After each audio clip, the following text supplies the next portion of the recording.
ਅੱਜ ਮੈਂ Harmeet Kaur UKG class ਨੂੰ ਪੰਜਾਬੀ ਵਿੱਚ ਕੰਨਾ, ਸਿਹਾਰੀ ਤੇ ਬਿਹਾਰੀ ਦੀ ਵਰਤੋਂ ਦਾ ਰਿਵੀਜ਼ਨ ਕਰਾਉਣ ਜਾ ਰਹੀ ਹਾਂ। ਅੱਜ ਸਾਰੇ ਬੱਚੇ ਆਪਣੀ ਨੋਟਬੁੱਕ ਲੈ ਕੇ ਆਓ ਤੇ ਨਾਲ ਪੈਨਸਿਲ ਤੇ ਰਬੜ ਵੀ ਲੈ ਕੇ ਆਓ। ਅੱਜ ਮੈਮ ਤੁਹਾਨੂੰ ਦੇਖਣਗੇ ਕਿੰਨਾ ਤੁਹਾਨੂੰ ਆਇਆ ਹੈ ਸਮਝ। ਚਲੋ ਸਭ ਤੋਂ ਪਹਿਲਾਂ ਆਪਾਂ ਲੈਂਦੇ ਹਾਂ ਕਿ ਆਪਾਂ ਕਿੰਨੀਆਂ ਮਾਤਰਾ ਕਰਾ ਚੁੱਕੇ ਹਾਂ। ਹੁਣ ਤੱਕ ਮੈਮ ਨੇ ਤੁਹਾਨੂੰ 4 ਮਾਤਰਾਵਾਂ ਕਰਾ ਦਿੱਤੀਆਂ ਹੈ। ਮੁਕਤਾ, ਜਿਹਦੇ ਵਿੱਚ 2, 3 ਤੇ 4 ਅੱਖਰੀ ਸ਼ਬਦ ਆਏ ਹਨ। ਫਿਰ ਨੰਬਰ 2 ਤੇ ਆਪਾਂ ਕੀਤੀ ਸੀ ਕੰਨਾ। ਕੰਨੇ ਦੇ ਵਿੱਚ ਆ ਦੀ ਆਵਾਜ਼ ਆਉਂਦੀ ਜਿੱਥੇ, ਉੱਥੇ ਆਪਾਂ ਕੰਨਾ ਲਗਾਉਂਦੇ ਹਾਂ। ਤੇ ਕੰਨੇ ਦੇ ਬਾਅਦ ਆਪਾਂ ਕੀਤੀ ਹੈ ਸਿਹਾਰੀ, ਜਿੱਥੇ ਈ ਦੀ ਆਵਾਜ਼ ਆਉਂਦੀ ਹੈ, ਸ਼ਾਰਟ ਸਾਊਂਡ ਹੁੰਦੀ ਹੈ ਈ ਦੀ, ਉੱਥੇ ਸਿਹਾਰੀ ਲੱਗਦੀ ਹੈ। ਤੇ ਬਿਹਾਰੀ, ਜਿੱਥੇ ਈ ਦੀ ਸਾਊਂਡ ਲੌਂਗ ਸਾਊਂਡ ਵਿੱਚ ਆਉਂਦੀ ਹੈ, ਉੱਥੇ ਬਿਹਾਰੀ ਲਗਾਉਂਦੇ ਹਾਂ। ਤੇ ਆਪਾਂ ਚਿੰਨ੍ਹ ਕੀ ਹੈ, ਕੰਨੇ ਦੇ ਵਿੱਚ ਆਪਾਂ ਕਦੀ ਵੀ ਪਿੱਛੇ ਪੂਰੀ ਲੰਬੀ ਲਾਈਨ ਨਹੀਂ ਲਗਾਉਣੀ ਹੈ।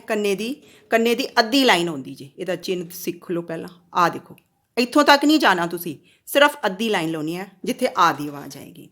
ਸਿਹਾਰੀ, ਇੱਥੇ ਕੋਈ ਵੀ ਅੱਖਰ ਹੈ ਆਪਣਾ, ਕੋਈ ਵੀ ਕੱਕਾ ਹੋਏ, ਚੱਚਾ ਹੋਏ, ਉਹ ਅੱਖਰ ਹੈ ਤੇ ਇਹ ਹਮੇਸ਼ਾ ਅੱਖਰ ਤੋਂ ਅੱਗੇ ਲੱਗਦੀ ਹੈ। ਆ ਦੇਖੋ ਇਸ ਤਰ੍ਹਾਂ, ਆ ਸਿਹਾਰੀ ਹੈ, ਇਹ ਅੱਖਰ ਦੇ ਅਗਲੇ ਪਾਸੇ ਲੱਗਦੀ ਹੈ ਤੇ ਇਹ ਸ਼ਾਰਟ ਸਾਊਂਡ ਹੁੰਦੀ ਹੈ ਇਹਦੇ ਵਿੱਚ। ਤੇ ਬਿਹਾਰੀ, ਆ ਦੇਖੋ ਇੱਥੇ ਅੱਖਰ ਹੈ ਕੋਈ ਵੀ ਆਪਣਾ, ਤੇ ਇਹ ਬਿਹਾਰੀ ਹਮੇਸ਼ਾ ਅੱਖਰ ਦੇ ਪਿੱਛੇ ਲੱਗਦੀ ਹੈ। ਇਸ ਚੀਜ਼ ਨੂੰ ਤੁਸੀਂ ਹਮੇਸ਼ਾ ਯਾਦ ਰੱਖਣਾ ਹੈ। ਇਹਦੇ ਵਿੱਚ ਲੌਂਗ ਸਾਊਂਡ ਹੁੰਦੀ ਹੈ ਤੇ ਇਹਦੇ ਵਿੱਚ ਸ਼ਾਰਟ ਸਾਊਂਡ ਹੁੰਦੀ ਹੈ। ਸਿਹਾਰੀ ਵਿੱਚ ਸ਼ਾਰਟ ਸਾਊਂਡ ਹੁੰਦੀ ਹੈ, ਥੋੜੀ ਜਿਹੀ ਆਵਾਜ਼ ਹੁੰਦੀ ਹੈ, ਛੋਟੀ ਆਵਾਜ਼ ਹੁੰਦੀ ਹੈ ਇਹਦੀ, ਤੇ ਬਿਹਾਰੀ ਵਿੱਚ ਲੰਬੀ ਹੁੰਦੀ ਹੈ ਥੋੜੀ, ਤੇ ਕੰਨੇ ਵਿੱਚ ਆ ਦੀ ਆਵਾਜ਼ ਹੁੰਦੀ ਹੈ। ਇਹ ਚੀਜ਼ਾਂ ਤੁਸੀਂ ਸਮਝਣੀਆਂ ਹੈ। ਸਿਹਾਰੀ ਹਮੇਸ਼ਾ ਅੱਖਰ ਤੋਂ ਅੱਗੇ ਲੱਗੇਗੀ ਤੇ ਬਿਹਾਰੀ ਹਮੇਸ਼ਾ ਅੱਖਰ ਤੋਂ ਪਿੱਛੇ ਲੱਗੇਗੀ। ਚਲੋ ਮੈਂ ਤੁਹਾਨੂੰ ਹੁਣ ਥੋੜ੍ਹੇ ਅੱਖਰ ਲੈ ਕੇ ਉਹਨਾਂ ਦੀ ਪ੍ਰੈਕਟਿਸ ਕਰਾਉਂਦੀ ਹਾਂ। ਸਭ ਤੋਂ ਪਹਿਲਾਂ ਸਾਰੇ ਬੱਚੇ ਆਪਣੀ ਕਾਪੀ ਦੇ ਉੱਤੇ ਲਿਖੋ, ਨੰਬਰ 1 ਦੇ ਅੱਗੇ ਲਿਖੋ ਕੱਕਾ, ਲਿਖ ਲਿਆ। ਫਿਰ ਲਿਖੋ ਕਾ, ਆ, ਕੱਕੇ ਨੂੰ ਕੰਨਾ, ਆ ਦੇਖੋ ਅੱਧੀ ਲਾਈਨ ਮੈਮ ਲਿਖ ਰਿਹਾ ਕਾ। ਫਿਰ ਕੀ, ਸ਼ਾਰਟ ਸਾਊਂਡ ਹੈ ਨਾ, ਕੀ ਕੱਕੇ ਉੱਤੇ ਕਿਹੜੀ ਸਾਊਂਡ ਆ ਰਹੀ ਹੈ, ਇਹਦੀ ਸ਼ਾਰਟ। ਤੇ ਮੈਂ ਇਹਨੂੰ ਤੁਹਾਨੂੰ ਦੱਸਿਆ ਨਾ ਅਗਲੇ ਪਾਸੇ ਜਾਣਾ, ਆ ਦੇਖੋ ਆ, ਇਹ ਆਪਣੀ ਕੀ ਹੈ, ਸਿਹਾਰੀ। ਫਿਰ ਮੈਮ ਨੇ ਬੋਲਿਆ ਕੀ, ਲੌਂਗ ਸਾਊਂਡ ਹੈ ਈ, ਕੀ, ਤੇ ਇਹ ਦੇਖੋ ਇਹਦੇ ਪਿੱਛੇ ਪਾਸੇ ਗਈ ਹੈ, ਪਿਛਲੇ ਪਾਸੇ, ਇਹ ਇਸ ਤਰ੍ਹਾਂ। ਨੈਕਸਟ ਦੇਖੋ, ਹੁਣ ਲਿਖੋ ਨੈਕਸਟ ਨੰਬਰ 2 ਤੇ ਲਿਖੋ ਥੱਥਾ। ਫਿਰ ਲਿਖੋ ਥਾ, ਥੱਥੇ ਨੂੰ ਕਾਹਦੀ ਆਵਾਜ਼ ਆ ਰਹੀ ਹੈ, ਕੰਨੇ ਦੀ। ਅੱਧੀ ਲਾਈਨ ਲਿਖਣੀ ਹੈ ਤੁਸੀਂ, ਪੂਰੀ ਨੀਚੇ ਤੱਕ ਨਹੀਂ ਲੈ ਕੇ ਜਾਣੀ, ਥਾ। ਫਿਰ ਲਿਖੋ ਥੀ, ਸ਼ਾਰਟ ਸਾਊਂਡ, ਹੁਣੇ ਦੱਸਿਆ ਮੈਮ ਨੇ ਸ਼ਾਰਟ ਸਾਊਂਡ ਤੇ ਕੀ ਆਏਗਾ, ਸਿਹਾਰੀ। ਤੇ ਸਿਹਾਰੀ ਅੱਖਰ ਦੇ ਕਿਹੜੇ ਹੁੰਦੀ ਹੈ, ਅੱਗੇ ਪਾਸੇ ਆਉਣੀ ਹੈ, ਆ ਦੇਖੋ ਆ, ਥੀ। ਹੁਣ ਨੈਕਸਟ ਮੈਮ ਬੋਲਦੇ ਆ ਥੀ, ਹੁਣ ਦੇਖੋ ਲੌਂਗ ਸਾਊਂਡ ਹੈ ਤੇ ਬਿਹਾਰੀ, ਤੇ ਕਿੱਥੇ ਲੱਗਦੀ ਹੈ ਬਿਹਾਰੀ, ਅੱਖਰ ਦੇ ਆ ਦੇਖੋ ਪਿਛਲੇ ਪਾਸੇ, ਥੀ। ਥਾ, ਥੱਥੇ ਨੂੰ ਕੰਨਾ, ਥਾ, ਥੀ, ਥੱਥੇ ਨੂੰ ਸਿਹਾਰੀ ਅਗਲੇ ਪਾਸੇ, ਥੀ ਸ਼ਾਰਟ ਸਾਊਂਡ, ਥੀ ਲੌਂਗ ਸਾਊਂਡ, ਤੇ ਥੱਥੇ ਤੇ ਪਿਛਲੇ ਪਾਸੇ ਬਿਹਾਰੀ, ਥੀ। ਨੈਕਸਟ ਕਰੋ। ਹੁਣ ਨੈਕਸਟ ਨੰਬਰ 3 ਤੇ ਲਿਖੋ ਜੱਜਾ।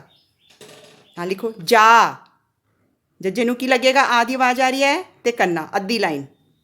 ਫਿਰ ਜੀ, ਆ ਦੇਖੋ ਸ਼ਾਰਟ ਸਾਊਂਡ ਹੈ ਜੱਜੇ ਤੇ, ਜੱਜਾ ਸ਼ਾਰਟ ਸਾਊਂਡ, ਅਗਲੇ ਪਾਸੇ ਜਾਣਾ ਹੈ, ਆ ਦੇਖੋ ਜੀ। ਹੁਣ ਨੈਕਸਟ ਬੋਲਦੇ ਮੈਮ ਜੀ। ਹੁਣ ਦੇਖੋ ਈ ਦੀ ਲੌਂਗ ਸਾਊਂਡ ਹੈ ਤੇ ਇਹ ਆਪਾਂ ਜੱਜੇ ਤੋਂ ਪਿੱਛੇ ਲੈ ਗਏ, ਆ ਜੀ। ਅੱਗੇ ਲੱਗੇਗੀ ਤੇ ਸਿਹਾਰੀ ਲੱਗੇਗੀ ਅਗਲੇ ਪਾਸੇ, ਤੇ ਪਿਛਲੇ ਪਾਸੇ ਕੌਣ ਲੱਗਦੀ ਹੈ, ਬਿਹਾਰੀ। ਜਦੋਂ ਸ਼ਾਰਟ ਸਾਊਂਡ ਹੋਏਗੀ ਉਦੋਂ ਆਪਾਂ ਸਿਹਾਰੀ ਲਗਾਵਾਂਗੇ, ਜਦੋਂ ਲੌਂਗ ਸਾਊਂਡ ਹੋਏਗੀ ਉਦੋਂ ਆਪਾਂ ਬਿਹਾਰੀ ਲਗਾਵਾਂਗੇ, ਜਦੋਂ ਆ ਦੀ ਆਵਾਜ਼ ਆਏਗੀ ਉਦੋਂ ਆਪਾਂ ਕੰਨਾ ਲਾਵਾਂਗੇ। ਨੰਬਰ 4 ਤੇ ਲਿਖੋ ਮੰਮਾ। ਫਿਰ ਨੈਕਸਟ ਲਿਖੋ ਮਾਂ, ਮੰਮਾ ਨਹੀਂ ਬੋਲ ਰਹੇ ਮੈਮ, ਮਾਂ, ਆ ਦੀ ਆਵਾਜ਼ ਹੈ ਦੇਖੋ, ਅੱਧਾ ਕੰਨਾ ਲੱਗ ਗਿਆ। ਮੀ, ਆ ਦੇਖੋ ਮੀ ਸ਼ਾਰਟ ਸਾਊਂਡ, ਅਗਲੇ ਪਾਸੇ इस तरह। नैक्सट बोला मैम ने मी, हाँ मी। हुण लॉन्ग साउंड ये कित्थे लगेगी, पिछे लॉन्ग साउंड है, ये की होया बिहारी, पिछले पासे बिहारी। हुण नैक्सट दो अखरी शब्द ते आ जाओ। लिखो सब तो पहला नंबर 1 ते दद्दा नन्ना दन। हुण नैक्सट लिखो दान, दा किनू आदि आवाज़ आ रही है, दद्दे नू, दा न। फिर मैम ने बोलिया दिन, दी। अब शॉर्ट साउंड कित्थे आ रही है, दद्दे ते की अगले पासे जाएगी, सिहारी लगेगी ते नाल नन्ना। हुण दीन, हुण देखो ई दी आवाज़ लॉन्ग साउंड है, दी पिछे लगी, दी न नाल नन्ना। हुण लिखो नैक्सट वर्ड लिखो जप। नैक्सट फिर लिखो जाप, जज्जे नू कन्ना जा, अद्धी लाइन ते पप्पा जाप। लिखो जिप, जी, जिप, जी, जिप। जज्जे ते शॉर्ट साउंड है ते आपां सिहारी लाई, सिहारी जज्जे तो अगे गई ते आपां नाल पप्पा लिखता जिप। नैक्सट लिखो जीप। हुण लॉन्ग साउंड है जी, जी देखो की लगेगा बिहारी, बिहारी अखर तो पिछले पासे जाती, आ देखो नाल पप्पा जीप। हुण नैक्सट लिखो थर्ड नंबर ते लख, लला खखा लख, लाख, ला ला, लले नू कन्ना लाओ, ला आदि आवाज़ आ रही है ते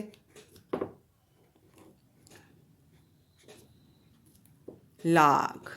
हुण नैक्सट लिखो लिख, शॉर्ट साउंड है लले ते सिहारी, सिहारी हमेशा अगे लगती है, आ देखो अगे लगाती नाल खखा लिख। नैक्सट मैम बोलते हैं लिखो लीक, लला ली, लॉन्ग साउंड है की लगेगा बिहारी, अखर तो बाद लगती है, आ देखो ली ते खा लीक। शॉर्ट साउंड ते लॉन्ग साउंड तुसी देखनी है, यदि शॉर्ट है तो आपां अखर दे अगले पासे लावांगे वो सिहारी होएगी, यदि लॉन्ग साउंड है तो आपां अखर तो पिछले पासे लावांगे वो अपनी बिहारी होएगी। तो आदि आवाज़ आ रही है तो कन्ना लगा देंगे। नैक्सट लिखो नन्ना तत्ता नत। और नैक्सट नात, ना नन्ने नू कन्ना ना ते तत्ता नात। तुसी वर्ड नू बड़े ध्यान नाल सुनना है कित्थे आवाज़ आ रही है, केली आ रही है। नैक्सट लिखो नित, नी, नी, नी, शॉर्ट साउंड अगे आएगी बिहारी, सिहारी ते नाल तत्ता, नन्ने ते की लगी सिहारी, नी ते तत्ता नित। नैक्सट बोलते मैम नीत, नी, ऑन लॉन्ग साउंड है, बिहारी कित्थे लगेगी है, नन्ने दे पिछले पासे ते नाल तत्ता नीत। हाँ नैक्सट वर्ड लिखो मम्मा लल्ला माल, हाँ माल लिखो माल, माँ मम्मे नू लगाओ कन्ना माँ ते लल्ला माल। हाँ नैक्सट लिखो मिल, शॉर्ट साउंड मी, मम्मे ते की है शॉर्ट साउंड तो की आएगा सिहारी, ये अखर दे अगले पासे लगती है ते नाल लल्ला मिल। हाँ नैक्सट मैम बोलते लिखो मील, मी, लॉन्ग साउंड है मम्मे ते की लगेगी बिहारी, ये कित्थे लगती है मम्मे दे पिछले पासे पिछे ते नाल लल्ला मिल। हुण इहदे बाद तुसीं आओ हुण चार अखरी शब्द ते चार अखरी शब्द लिखो। सब तो पहला ना टक, ना नन्ने नू की आया कन्ना ना ते नाल टैंका ते कक्का ना टक। नैक्सट लिखो फा, फटक नहीं बोल रहे मैम, फा फा आदि आवाज़, फा टैंका ते कक्का फा टक।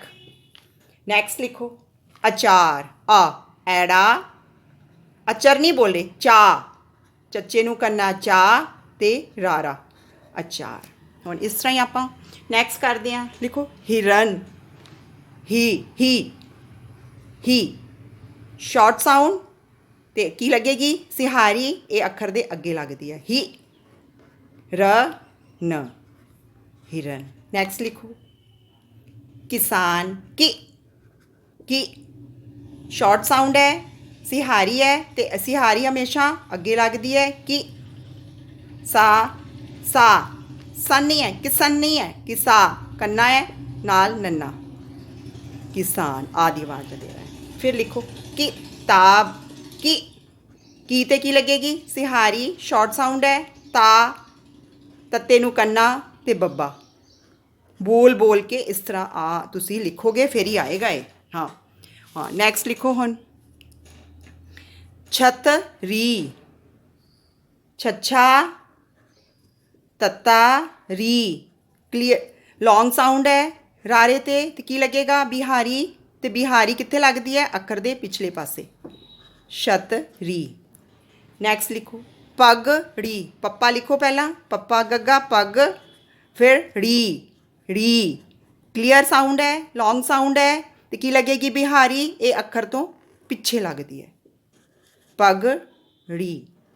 नैक्सट लिखो लड़की, लाला लड़ा राड़ा की, कक्के ते लॉन्ग साउंड है तो की लगेगी बिहारी, ते कक्के ते कित्थे लगेगी पिछे, लड़की। इस तरह ही हुण आपां चार अखरी शब्द भी लैंदे आ। कन्ने ते लिखो कोई भी चार अखरी लिखो। नंबर 1 ते तलवार, तत्ते तो तो तत्ता, लल्ले तो लल्ला, तलवर नहीं बोल रहे मैं, वार, तलवा ववे नू की लगना है कन्ना, आ देखो तलवार। नैक्सट लिखो टमाटर, टैंका माँ, टमटर नहीं बोल रहे मैम, माँ मम्मी नू की लगेगा कन्ना, टमाटर टट्टा रारा टर, टमाटर बोल के लिखो। कला लिखो कला, कक्का लल्ले नू कन्ना, कला कार, का कक्के नू कन्ना फिर रारा, कलाकार। नैक्सट लिखो हुण तुसी गिरगिट, गे शॉर्ट साउंड है की लगेगी गग्गे ते सिहारी, ते कित्थे लगदी है अगले पासे, गिर गिट फिर गग्गे ते ते की आएगा शॉर्ट साउंड है, ते सिहारी गग्गे दे अगले पासे, ते नाल टैंका, गिरगिट। नैक्सट लिखो पिकनिक, पप्पा पी शॉर्ट साउंड है, तो पप्पे ते की लगेगी सिहारी, ये अगे जाएगा लगेगी पिक, फिर पिकनिक शॉर्ट साउंड है नन्ने ते, फिर सिहारी, फिर कक्का, पिकनिक। नैक्सट देखो किशमिश, किश कक्के ते की शॉर्ट साउंड है, सिहारी अगे, सस्से पैर बिंदी किश, खाते हो गए तुहाडे मम्मा तुहानूं देंदे होणे, मी मम्मे ते फिर शॉर्ट साउंड है तो की लगेगा सिहारी अगे ते किशमिश। सारे बच्चे खाते होने जो मम्मा बनाते होणगे कुछ भी घर विच, ते ड्राई फ्रूट। हाँ नैक्सट लिखो अलमारी, एड़ा लल्ला माँ म नहीं है, माँ मम्मी नू कन्ना माँ, री अलमारी शॉर्ट बिल्कुल क्लीयर साउंड है, लॉन्ग साउंड है, तो अपनी की लगेगी इत्थे बिहारी। नैक्सट देखो हलवाई, हा लल्ला हल वावे नू कन्ना वाह, ई दे उत्ते साउंड बिल्कुल क्लीयर है, तो की आएगा लॉन्ग साउंड है, तो की आएगी बिहारी हमेशा बाद च लगती है, तो आपां ईड़ी दे पिछे इत्थे बिहारी लगावांगे, हलवाई। नैक्सट लिखो बल नहीं बाल बब्बे नू की लगेगा कन्ना, बाल गी गग्गे ते ई दी आवाज़ साफ आ रही है, लॉन्ग साउंड है, तो की लगेगा बिहारी पिछे लगती है, ते नाल तत्ता, बाल गीत। इस तरह तुसी घर विच प्रैक्टिस करनी है अपने मम्मा दे नाल, ताइयों तुहानूं सारा ये लिखना ते पढ़ना आएगा। बेटा डेली तुसी करना है, तो ਫਿਰ ਤੁਹਾਨੂੰ ਆਇਡੈਂਟੀਫਾਈ ਦਾ ਪਿਕਚਰਸ ਵਿੱਚ ਜਿਸ ਤਰ੍ਹਾਂ ਲਿਖਣਾ ਹੋਏਗਾ ਉਹ ਲਿਖ ਸਕੋਗੇ, ਡਿਕਟੇਸ਼ਨ ਵਗੈਰਾ ਕਰ ਸਕੋਗੇ। Thank you, have a nice day.